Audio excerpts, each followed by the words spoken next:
Semua ini bisa berjalan kalau kemudian pemerintahnya bersih, pemerintahannya bisa akomodatif, dan kita sikat korupsi itu tidak dengan kata-kata, dengan keseriusan. Pak Mahfud adalah mitra saya yang selama ini sebagai Menko mengeksekusi itu dengan baik. Kita akan lakukan itu, kami mohon dukungan rakyat, perintahkan kami untuk mengerjakan itu. Moncer, pasca debat Capres, elektabilitas Ganjar naik pesat. Pendukung Jokowi berbondong-bondong pindah haluan dukung Ganjar, mantap. Terima kasih, komitmennya Pak Prabowo luar biasa. Tapi dalam konteks kekinian, saya terpaksa, ini mohon maaf Pak ini, terpaksa sekali saya harus bertanya. Apa komentar Pak Prabowo terhadap putusan MK yang melahirkan MK itu? Itu aja.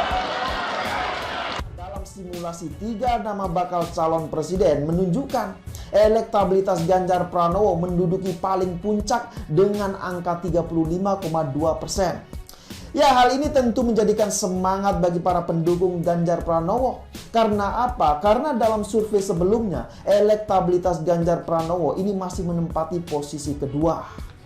Nah, sedangkan elektabilitas Prabowo Subianto dan Anies Baswedan masing-masing berada di angka 33,2% dan 23,9%. Ya, seperti biasalah, elektabilitas Anies Baswedan ini selalu berada di posisi paling bawah. Kami di TPN mengintip hasil-hasil survei ini. Kami melakukan metode triangulasi lintas metode, di mana survei merupakan salah satu bahan yang kami pakai, lalu kami padukan misalnya dengan melakukan FGD di puluhan kota di Indonesia, langsung bertemu secara kualitatif. Halo, selamat datang di channel Redaksi Jurnal bersama JJ. Gelaran debat pertama Capres yang melibatkan 3 kandidat, Anies Baswedan, Prabowo Subianto, dan Ganjar Pranowo telah usai Selasa 12 Desember 2023 malam. Debat pertama membahas isu mengenai pemerintahan, hukum, HAM, pemberantasan korupsi, penguatan demokrasi, peningkatan layanan publik, dan kerukunan warga. Gelaran debat ini mendatangkan reaksi dari berbagai pihak termasuk tim pemenangan daerah, TPD, Ganjar Pranowo Mahfud MD. Sekretaris TPD Ganjar Mahfud Jawa Timur Sri Untari mengatakan dirinya optimistis aksi dan sikap yang ditunjukkan Ganjar selama debat berlangsung bisa mendongkrak elektabilitasnya. Ia berkata, saya sangat optimis kita bisa melihat sendiri bagaimana masing-masing capres saling merespon dan menyanggah satu dengan yang lainnya. Sekretaris DPP PDIP Jawa Timur itu juga menyebut, setelah melihat debat yang berlangsung, ia semakin yakin kalau Ganjar adalah calon sosok pemimpin yang baik yang perkataan dan perbuatannya selaras. Nah, ia berkata, terlihat dari cara mereka merespon, tampak sekali mana yang pikirannya siap, mana yang terbiasa berkata-kata dan berbuat, mana yang hanya kata-kata, mana yang berbuat tanpa alasan dan kata-kata. Kita melihat semuanya hari ini. Sementara itu, Ketua TPD Ganjar Mahfud Agus Setiadi mengatakan, ia yakin setiap pernyataan dan jawaban Ganjar saat debat Capres pertama membuat elektabilitasnya semakin membumbung tinggi di masyarakat. Ia berkata, insya Allah elektabilitas Ganjar bisa naik, kita lihat dan dengar jawabannya begitu lugas, detail, dan mengena. Pak Ganjar begitu menguasai topik, karena beliau pernah terjun di eksekutif dan legislatif, sangat-sangat paham. Mantan Sekjen Kementerian Pertahanan RI itu juga menerangkan, Mahfud MD sebagai pasangan Ganjar juga pasti memberikan banyak saran dan masukan kepada Ganjar sebelum pelaksanaan debat berlangsung. Ia berkata, Pak Ganjar pasti mendapat saran dari Prof. Mahfud ya terkait topik debat mengenai hukum dan beliau juga berpengalaman di bidang yudikatif. Hal ini menjadi paket lengkap dan menunjukkan bahwa ia kompeten untuk memimpin bangsa dan negara ini nantinya. Sementara itu, pelaksana tugas PLT Ketua Umum Partai Persatuan Pembangunan, Mardiono meyakini yang disebut dalam survei Litbang Kompas akan bergeser mendukung Capres nomor urut 2, Prabowo Subianto, tidak akan terjadi. Mardiono yakin masyarakat pendukung Jokowi akan mengalihkan dukungannya kepada Capres nomor urut 3, Ganjar Pranowo setelah melihat debat pertama. Ia berkata, saya yakin bakal balik ke Pak Ganjar, 99% yakin, yang 1% adalah takdirnya Allah, kata Mardiono.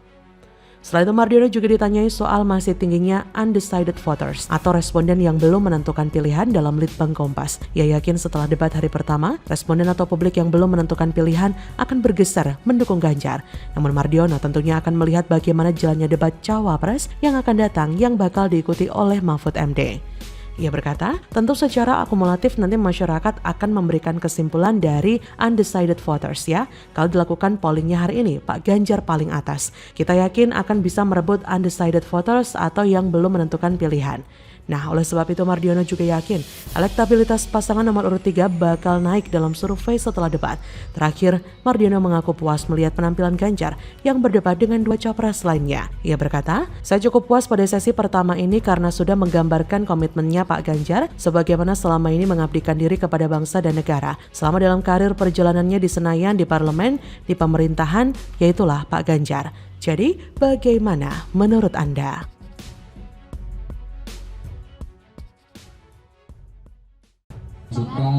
Program-program kredit juga yang sekarang banyak dinikmati ibu-ibu rumah tangga, kredit mekar, tuh dilakukan semua, ya. Jangan mekar, Nggak mau. Udah. Malu di atas panggung, janji Gibran beri kredit UMKM ditolak mentah-mentah emak-emak, ternyata banyak ruwetnya. Diteliti lagi, jangan asal punya ide lalu ditulis atau dimasukkan dalam program.